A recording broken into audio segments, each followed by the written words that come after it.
জীবনটা বড়ই কষ্টকর। কেউ লড়াই করে বেঁচে থাকে, কেউ আবার লড়াই না করে নিজের জীবনটাকে শেষ করে দেয়। এই 25-26 বছর বয়সে এসে এত কিছু দেখে নিয়েছি যে আর মনে হয় না যে কিচ্ছু আমার দেখার বাকি আছে। যেখানেই পা দিই সেখানেই দেখি একদম পুরো দলদলের মাটি। শক্ত মাটি আমার পায়ের তলায় এখনও হয়নি। তবে ভাবি, যারা 100 বছর বেঁচে আছে তারা কিভাবে বেঁচে আছে। 100 বছর অবধি বেঁচে থাকা কিন্তু মুখের কথা নয়। মেয়েদের জীবনটা বড় অদ্ভুত। ছেলেবেলা বয়সে বাপের বাড়ি, এবং বিয়ের পর হয়ে যায় স্বামীর বাড়ি, এবং বৃদ্ধ হওয়ার পর হয়ে যায় সন্তানের বাড়ি। মেয়েদের আসল বাড়ি কোনটা জানো? তাহলে মেয়ের আসল বাড়িটা কোথায়? তোমরা কি বলতে পারো যে মেয়ের আসল বাড়িটা কোথায়?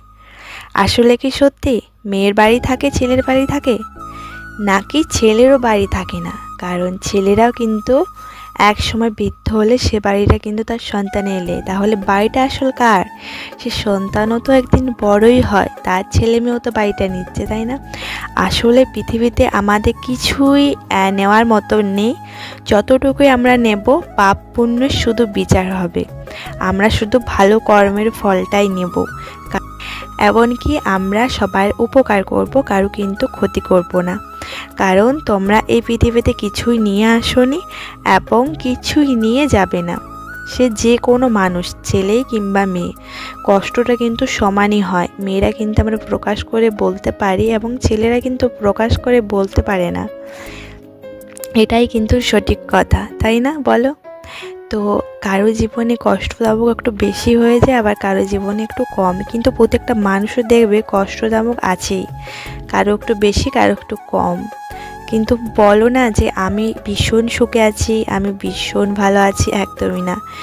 সবার মনের মধ্যে একটা চাপা কষ্ট থেকেই যায়, সবাই প্রকাশ করে আসলে বলতে পারে না, জানো তো। আজ আমি ভীষণ একা, কারণ আমার মন বোঝার মতন কেউ নেই, আর আমার কথা শোনার মতনও কেউ নেই।